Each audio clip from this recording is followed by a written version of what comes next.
అమ్మ మాట ఛానల్. అయితే మనం చూస్తూ ఉన్నాం కదా! ఈ ప్రమోషన్స్‌లో భాగంగా జనాల్ని ఏ విధంగా మోసం చేస్తున్నారు అని చెప్పి మనం మాట్లాడుతున్న తరుణంలో అంటే ఇప్పటికే దీనికి సంబంధించి 2 విషయాల గురించి కూడా మేము మాట్లాడడం జరిగింది. అయినా సరే ఇంకా చాలామంది మేము మోసపోయాము అని చెప్పి కూడా కింద చాలా కామెంట్ సెక్షన్‌లో పెట్టడం కూడా జరిగింది. అయితే ఒక అమ్మాయి వాళ్ళ ఇంట్లో పరిస్థితిని కూడా వివరిస్తూ బిగ్ టీవీ మా వీడియోల కింద కూడా పెట్టడం జరిగింది. సో, ఇంకా జనాలు ఇంకా నమ్ముతున్నారు. ఇంకా ఆమెని నమ్మి ఆమె వీడియోల్ని ఇంకా ఆదరిస్తున్న వాళ్ళ గురించి కూడా ఏం చెప్పాలనుకుంటున్నారో చూద్దాం. ఇప్పుడు ప్రెజెంట్ ఇదే ఇష్యూ పైన మాట్లాడితే ఇవాళ మనతో పాటు సీనియర్ జర్నలిస్ట్ దుర్గా వడ్లమనేని గారు ఉన్నారు. మ్యామ్, సో ఆల్రెడీ మనం 2 డేస్ నుంచి మనం మాట్లాడుతున్నాం. జనాలు ఎంత అప్రమత్తంగా ఉండాలి, ఇలాంటి ప్రమోషనల్ వీడియోస్ వీళ్ళు ప్రమోట్ చేస్తున్నప్పుడు ఎలా ఉండాలి అని చెప్పినప్పుడు మన వీడియో కింద చాలామంది వచ్చి వాళ్ళు మొరపెట్టుకున్న పరిస్థితి ఉంది. ఇప్పుడు నేను ఏం చేయాలి? ఇప్పుడు నా ఫ్యామిలీతో చెప్పుకుంటే నా పరిస్థితి ఏంటి? అంటే ఇంకొంతమంది సూసైడ్ చేసుకోవడమే మాకు గతి అన్నట్టు కూడా మాట్లాడుతూ ఉన్నారు. ఏం చెప్తారండి? మీరు చెప్పినట్టుగా ఇప్పుడు మనం కనుక తీసుకుంటే ఈ అమ్మ మాట ఛానల్ మీద మనం నిన్న చేసాం. మొన్న కూడా చేసాం. చేశాక దాని మీద ఇంతవరకు మన వైపుకి అంటే పాజిటివ్ కమెంట్సే 95% పైగా వచ్చాయి. హార్డ్లీ 1 ఆర్ 2 నెగిటివ్ అంటే నెగిటివ్ కూడా కాదు. ఆవిడ చేసే తప్పే ఉంది, ఆవిడని చేసుకోనివ్వండి అన్నట్టు. మనం ఆవిడనేం చేసుకోవద్దని చెప్పట్లా. నిన్న కూడా ఆవిడ ఒక వీడియో పెట్టారు. పెట్టాక దాని కింద ఏం చెప్పారంటే 60,000 వచ్చిందండి సబ్స్క్రైబ్ దాన్ని చేసుకున్నారు. మీరు ఇంత చెప్పినా కూడా ఛానల్ చూస్తున్నారు అని వాళ్ళు అంటున్నారు. కానీ నిన్న ఆవిడకు వచ్చిన వీడియో కింద కమెంట్స్ చూస్తే అన్ని నెగిటివ్ కమెంట్స్ వచ్చాయి. అంటే నెగిటివ్ కమెంట్స్ పెట్టడం కోసమే వాళ్ళ వీడియో చూశారు చెప్పాలంటే. అంతే తప్ప పాజిటివ్గా వాళ్ళు ఏం చూడలేదు. రెండోది స్వర్ణ అని ఒక ఆవిడ మనకి ఒక కమెంట్ పెట్టారు. మనం ఏదైతే మాట్లాడామో అది నిజమండి. మనం అన్నాం కదా బంగారం తాకట్టు పెట్టి లేకపోతే చిట్టీల డబ్బు లేకపోతే ఇంట్లో భర్తకి తెలియకుండా అన్నాం కదా. దానికి స్వర్ణ అని ఒక ఆవిడ కమెంట్ పెట్టారు. మేడం అవునండి, నేను అలాగే చేశాను. నా చెవి కమ్మలు పెట్టి నేను 30,000 కట్టాను, నేను మోసపోయాను. మీరు కొంచెం ఏదో ఒకటి చేయండి, అమ్మ మాట వాళ్ళ వల్ల నేను మోసపోయాను అని. తర్వాత నిన్న ఆవిడ చెప్పిన గురువు గారితో మనం మాట్లాడటం జరిగింది. చిరావూరు కృష్ణకిషోర్ గారు. వారు ఇప్పుడు అంటే తణుకు దగ్గర సిద్ధాంతం దగ్గర ఒక గోశాలో ఏదో ఆశ్రమమో కట్టిస్తున్నారు వారు. సో వారు చాలా బాగా మాట్లాడటం జరిగింది. మన వీడియోస్ని కూడా ఆయన చూశారట. చూసి బాగా చెప్పారమ్మా, నేను అమ్మ మాట జయమ్మ గారిని నేను నమ్మి అంటే ఆవిడ మాటలకి నేను ఇంకేం చెప్పలేక నేను పాజిటివ్గా మాట్లాడాను. కానీ ఎప్పుడైతే ఆవిడ గురువుగారు క్షమించమని అన్నారు అని మాట అన్నారో అక్కడితో నాకు కోపం వచ్చింది. నేను డిలీట్ చేసిన వీడియోస్ 2 పెట్టేశాను. ఆవిడ కూడా చెప్పాను, మీ వీడియోస్ మీరు పెట్టేయండి, నా పోరు ఇంక మీదట మీ మీద ఉంటుంది అని చెప్పాను. నేను యూట్యూబ్ ఛానల్స్లో ఎవరైతే ఈ రకంగా మిస్గైడ్ చేస్తూ ప్రజలని ఇబ్బంది పెట్టే వాళ్ళ మీద అంటే వాళ్ళ ప్రమోషన్స్ సరిగా లేకపోతే వాళ్ళ మీద నేను మాట్లాడదలుచుకున్నాను, వాళ్ళ మీద పోరాటం చేయదలుచుకున్నాను అని వారు చెప్పటం జరిగింది. సో మనం ఎందుకు చెప్తున్నామంటే ఇప్పుడు అమ్మ మాట ఆవిడ మీద ఎవరికి కోపం లేదు. ప్రజలు అనేది ఏంటంటే రోజు మీరు ఏంటి చూపిస్తారు, నగలు, చీరలు, డ్రెస్సులు, అంటే ఒక సమాజానికి ఉపయోగపడే అంశాలు ఏమీ లేవు అందులో. తల్లి కూతుళ్ళు చూపించే దాంట్లో ఎంతసేపు వాళ్ళ ప్రమోషన్స్ ఇది తప్ప ఇంకోటి లేదు. ప్లస్ ఇప్పుడు 26 మంది బాగుపడ్డారు. 26 మంది బాగుపడ్డ వల్ల ఇవిడ కమిషన్ వచ్చిందా ప్రజలు అడుగుతున్నది అది. ఆ ఇద్దరు నష్టపోయారు కాబట్టి ఇప్పుడు ఈ స్వర్ణ అన్న అమ్మాయి ప్లస్ ఇంకొకళ్ళు ఎవరైతే ఉన్నారో వీళ్ళిద్దరికి మనం ఏం అడుగుతున్నాం అంటే అమ్మ మాట వాళ్ళని, జయ గారు మీరు ఒకటే చేయండి, వాళ్ళిద్దరికి మీరు డబ్బులు వెనక్కి ఇప్పించండి, లేదు మీరు ఇవ్వండి పెద్ద మనసు చేసుకుని. ఇప్పుడు ఆ రాధిక అన్నవాడి చేత ఒక వీడియో పెట్టారు కదండి, దాని మీద కూడా నిన్న చిరావూరు వారు మనకి వివరణ ఇచ్చారు. ఆ రాధిక అన్న అమ్మాయి మానేసిందమ్మా, వాళ్ళు తీసేశారు అక్కడ. అయినా కూడా ఈవిడ అమ్మాయి ఉన్నట్టుగా అమ్మాయి చేత మాట్లాడించి 26 మంది బాగుపడ్డారని చెప్పించారు ఈ జయ గారు. అది తప్పు అని ఆయన అన్నారు. మనకు తెలియదు ఆయన చెప్పిన మాటలవి. కాబట్టి మనం ఏం అడగట్లే. జయ గారికి ఏం చెప్తున్నామంటే సరే జరిగిపోయింది జరిగిపోయింది, ఇంకా మీరు ఇలాంటి ప్రమోషన్స్కి మీరు వెళ్ళకండి. నెంబర్ 2 స్వర్ణ అనే అమ్మాయికి ఇంకెవరైతే ఇంకొకళ్ళు బాధితులు ఉన్నారో వాళ్ళిద్దరికీ మీరు ఆ కంపెనీ చేత డబ్బులు వాపస్ ఇప్పించినా సరే, లేదు మీరు ఇచ్చినా సరే, ఎందుకంటే ఆ అమ్మాయి తన చెవి కమ్మలు కుదువ పెట్టి నేను ఆ డబ్బులు మా ఇంట్లో వాళ్ళకి తెలియకుండా కట్టానండి, నేను మోసపోయాను, ఇప్పుడు నేను మా ఇంట్లోకి సమాధానం చెప్పలేను నా అమ్మాయి ఏడుస్తోంది.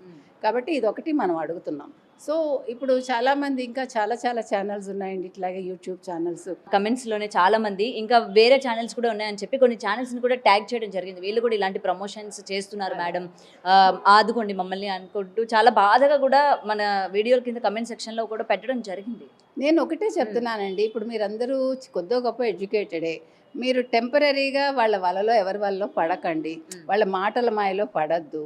మీరు ఏదైనా ఒకటి చేసే ముందు 1-10 సార్లు ఆలోచించుకోండి. డబ్బు పెట్టేటప్పుడు ఇప్పుడు చీరలు నగలు కొంతమంది మేము కొన్నామండి మోసపోయామండి, కొనకండి.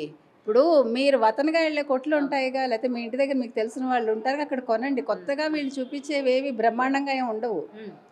మీరు ఎంతో దూరం వెళ్ళి అవి కొనుక్కునే బదులు మీ ఇంటి దగ్గర ఒక 50 రూపాయలు ఎక్కువ పెట్టి కొనుక్కోండి, నష్టం లేదు మీకు. సర్వీస్ ట్యాక్స్లు అంటారు, ఆ ట్యాక్స్లు అంటారు, అవన్నీ ఇచ్చి మనకి ఆ మనిషితో ముక్కుమోహన్ లేకపోతే నేను అనేది అది ఇష్టపడదు కదా. ఇప్పుడు వాళ్ళు ఏంటి ఇచ్చేటప్పుడు బాగా మాట్లాడతారు, అది బాగలేదంటే వాళ్ళకి కోపం వచ్చేస్తుంది. అప్పుడు ఆ తేనె మాటలంతా ఏమైపోతాయి ఎవరికి తెలియదు. దాని బదులు మనం ఒక 4 కొట్లు మన ఇంటి దగ్గరే మనం చూసుకుని రెగ్యులర్ వాళ్ళ దగ్గరికి వెళ్ళాం అనుకోండి, మనకు వాళ్ళతో ర్యాపో పెరుగుతుంది. వాళ్ళు 10 రూపాయలు తక్కువకి ఇస్తారు, క్వాలిటీ మంచి క్వాలిటీ ఇస్తారు. మనం కూడా వద్దపోతే వాళ్ళు రిటర్న్ తీసుకుంటారు, ఎక్స్చేంజ్ ఉంటుంది, ఇన్ని ఉంటాయి. వీళ్ళందరి మాటలు మనకి ఎందుకంటే ఈ పనికిమాలిన వీడియోలు చూడడం. ఇప్పుడు కొన్ని మంచివి ఉంటాయి చూడండి. తర్వాత తెలుగు హౌస్ వైఫ్ గురించి ఇచ్చారు. తెలుగు హౌస్ వైఫ్ ఆవిడ నాకు తెలిసి మాట బాగుంటుంది ఆవిడది. మీరు మాట్లాడిన ఆవిడ చాలా మంచిగా మాట్లాడుతుంది. ఆవిడ ప్రొడక్ట్స్ ఆవిడ చూపిస్తుంది, మీకు ఇష్టమైతే కొనుక్కోండి అంతవరకే. ఆవిడ మోసం చేసిన దాఖలాలు ఏమీ లేవు మనకి. అదేవిధంగా కలగూరగంప అనే ఆవిడ హెయిర్కి సంబంధించి ఒక ప్రోడక్ట్ పెట్టారు, చాలామంది వాడుతున్నారు, బాగుందన్నారు. దాన్ని మనకు తెలియదు, అది వ్యక్తిగత అభిప్రాయాలు, మనం దాని గురించి కమెంట్ చేయడానికి లేదు. కాకపోతే ఈ రకంగా ప్రమోషన్స్ చేసే వాళ్ళ దగ్గర మాత్రం మీరు జాగ్రత్తగా ఉండండి. వాళ్ళు చెడ్డవాళ్ళని మనం ఎవరిని అంటల్లా. ఇప్పుడు వాళ్ళ ఛానల్ పెట్టుకున్నారు, వాళ్ళ ఛానల్ని వాళ్ళు ప్రమోట్ చేసుకుంటున్నారు. సరే, ఛానల్ ద్వారా ఎవరో వస్తారు, రియల్ ఎస్టేట్ వాళ్ళు వస్తారు, మీరు మాకు చేసి పెట్టండి, మీకు ఇంతమంది సబ్స్క్రైబర్స్ ఉన్నారు కదా, వాళ్ళ ఆశ వాళ్ళది, వీళ్ళ ఆశ వీళ్ళది. కాకపోతే ఏంటంటే ఈ మధ్యలో ఈ చూసేవాళ్ళు చూస్ చేసుకోండి, మనం వెళ్ళొచ్చా వెళ్ళకూడదా. ఇప్పుడు మన ఇంట్లో అమ్మ మాట వినం, కానీ ఛానల్లో అమ్మ మాటలు వినేసి మనం ఎందుకు మాయలో పడ్డాం. ఇంట్లో అమ్మ మాట వినండి కదా, మనం చెప్పేది అది. ఇంట్లో వాళ్ళ మాట వినండి, లేదు స్నేహితుల మాట వినండి, అంతేగాని అందరి మాటలు విని లేనిపోని కష్టాలు కొని తెచ్చుకో. అండ్ మేడం ఇక్కడ ఇంకొకటి ఈ గివ్ అవే ఏదైతే ఉందో వీళ్ళందరూ కొంతమంది సబ్స్క్రైబర్స్ రాగానే లేకపోతే కొంత వ్యూవర్షిప్ వచ్చిన తర్వాత, అంటే ఇంత వ్యూస్ వచ్చిన తర్వాత మనీ జనరేట్ అవ్వడం ఉంటుంది కదా. సో వెంటనే మాకు వచ్చిన సబ్స్క్రైబర్స్కి మేము గివ్ అవే ఇవ్వాలనుకుంటున్నాం, సో మీ అడ్రస్లు, మీ డీటెయిల్స్, మీ ఈమెయిల్ ఐడీలు అన్నీ కూడా మాకు పంపించండి అని చెప్పడం కావచ్చు. తర్వాత తీరా చూస్తే వీళ్ళు ఇచ్చే గిఫ్ట్లు కాదు కదా, వాళ్ళ ఆశతోని కొన్ని వందల మంది పంపిస్తూ ఉంటారు వాళ్ళ మెయిల్స్కి అడ్రస్లు అన్నీ కూడా. వీళ్ళు పంపించే గిఫ్ట్లు అంటే ఈ రూపంగా కూడా జనాల్ని మోసం చేస్తున్నారు, ఈ గివ్ అవేల రూపంలో కూడా మోసం చేస్తున్నారు అని చెప్పి మరి కొంతమంది మాట్లాడుతున్న పరిస్థితి. అసలు మీరు ఎందుకు ఇస్తారు మీ అడ్రస్? సరే, వాళ్ళు గివ్ అవే ఇస్తామన్నారు, ఏమి ఇస్తారు మీకు? మహా ఇస్తే 50 రూపాయలు గిఫ్ట్ ఇస్తారు, 100 రూపాయలు గిఫ్ట్ ఇస్తారు. మీకు అవసరమా అది? దానివల్ల మీకు ఏమైనా కలిసి వస్తుందా? ఏమి ఇస్తారు? జాకెట్ పట్టిస్తారు, లేదో చిన్న డబ్బానో ఇంకేదో సంథింగ్ ఒక గిఫ్ట్ లాంటి ఐటమ్ ఇస్తారు. దానివల్ల ఏం ప్రయోజనం?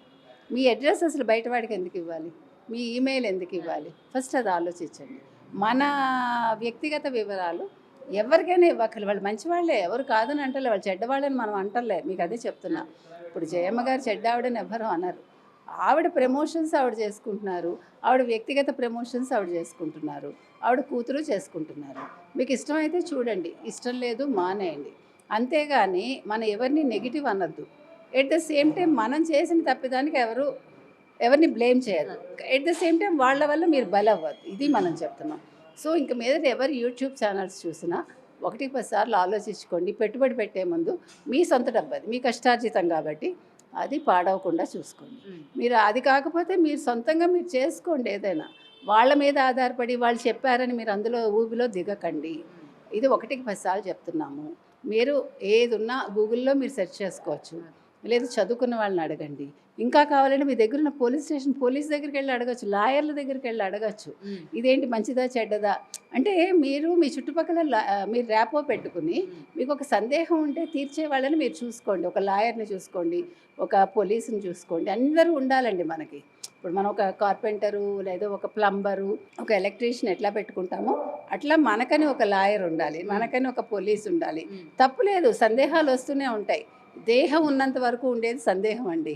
కాబట్టి మన సందేహాలు తీర్చుకోవటానికి మంచిగా అంటే ప్రజల్ని నమ్మాలి. అదేవిధంగా మనం కొంతమందితోటి మనం ర్యాపో పెంచుకోవాలి. Thank you ma'am.